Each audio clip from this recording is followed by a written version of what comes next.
আজকের পর্বে দেখা যায় স্বয়ম্ভু বলতে থাকে, উকিলবাবু আপনার কে পাঠিয়েছে বলুন তো, কারণ বাপনের পক্ষে তো এত টাকা দিয়ে আপনাকে হায়ার করা তো সম্ভব না। উকিল বলে, আমি খাওয়ার সময় না পাত্রটা দেখি না, শুধু খাবারটাকে দেখি। বাপন বেরোবে, হাতে অস্ত্র তুলে নেবে এবং টার্গেট হবে দুর্গা বা জগদ্ধাত্রী। এই বলে সে এখান থেকে চলে যায়। তারপরে জগদ্ধাত্রী আসে। জগদ্ধাত্রী বলতে থাকে, এবারে শেয়ানে শেয়ানে লড়াই হবে, আমাকে মাঠে নামতেই হবে, কারণ মগজাস্তের সঙ্গে মগজাস্তের লড়াই হবে। যারা শেষ অবধি টিকে থাকবে তারাই কিন্তু খেলাতে যুদ্ধেতে জয়ী হবে। তখন শম্ভু বলতে থাকে, তুমি কী ভাবছো, কী করতে চাইছো? তখন জয়দ্ধাত্রী বলে, হয় তুমি আমাকে বাঁচাবে, আর না হলে আমাকে আমার মতো কাজ করতে দেবে, আমি অস্ত্র তুলে নেব, নিজের বাঁচার ব্যবস্থা নিজে করে নেব। সেখান থেকে তারপরে জগদ্ধাত্রী চলে যায়।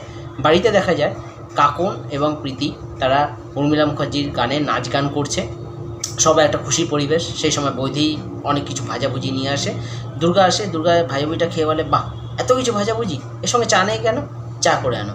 তখন বৌদি বলে, আমাকে তো কাজের লোক বানিয়ে ছেড়ে দিয়েছো। তখন দুর্গা বলে, আরে এখন তো কিছুই না, আমার বিয়ে হবে, তারপরে তো আরও অনেক কিছু করতে হবে। তখন এর প্রতিবাদ করে কিন্তু আবার মেহেন্দি বলে, একটা বুড়ো মানুষকে এইভাবে তোমরা টর্চার করছো? তখন দুর্গা বলে, আরে তোমাদেরকে এইভাবে টর্চার করছি কে বললো? তোমাদেরকে থাকতে দিয়েছি এখানে, এইটাই অনেক বড় কথা। আমি, আমার মা, বাবা তোমাদেরকে ক্ষমা করে দিয়েছে, তোমরা যা যা করেছো সব কিছু মেনে নিয়েছে, তারপরেও এইসব কথা বলছো? তখন সোমনাথদা বলে, না না এইসব থাক, সামনে অনুষ্ঠান রয়েছে, চলো সবাই মিলে প্র্যাকটিস করা যাক। এদিকে জগদ্ধাত্রী রাত্রিবেলায় ফোন করে তুষারতীর্থকে, তুষারতীর্থকে জানায়, কেমন আছেন? তখন তুষারতীর্থ বলে, কী ব্যাপার এত রাতে ফোন করলেন? তখন জগদ্ধাত্রী বলে, এ না ইনভাইট করার আছে, সামনে একটা অনুষ্ঠান আছে তো। তখন বলে, টিটো আছে? তখন টিটোকে তুষারতীর্থ ফোনটা দেয়। তখন জগদ্ধাত্রী বলে, আরে তুমি আর তোমার বাবা মনে হচ্ছে কাছাকাছি বসে আছো, টেবিলে এই প্রান্ত ও প্রান্তে। তখন বলে, হ্যাঁ আপনি কি ফোন থেকে দেখতে পান? তখন জগদ্ধাত্রী বলে, না আসলে ফোনটা দেওয়ার টাইমিংটা দেখে বুঝতে পারছি, যতটা টাইম লাগা উচিত ততটা তো লাগলো না, ঠিক সেই জন্য আমার মনে হচ্ছে।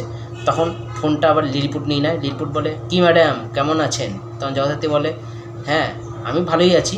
তবে লিলিপুট বলতে থাকে, এতদিন তো আপনিও সাজা কাটিয়ে ফেললেন, 20টা বছর হুইল চেয়ারে কাটানো কম কথা নাকি? তখন জগদ্ধাত্রী বলতে থাকে, তুমি যতটা ওপরে রয়েছো ততটা নিচেও আছো, তাই তো? ওপরে যতটা আছে সেটাকে বাঁচানোর চেষ্টা করো, নাহলে সেটাও কিন্তু নিচে ঢুকে যাবে। তারপর ফোনটা কেটে দেয় জগদ্ধাত্রী। তখন টিটো এবং লিলিপুট ভাবতে থাকে যে এর পিছনে কিছু না কিছু কারণ তো আছে। কথাগুলো কেমন জানি আবছা আবছা লাগলো। সবাই মিলে ভাবতে থাকে। এদিকে স্বয়ম্ভু জিজ্ঞাসা করে, জগদ্ধাত্রী তুমি কী করতে চাইছো?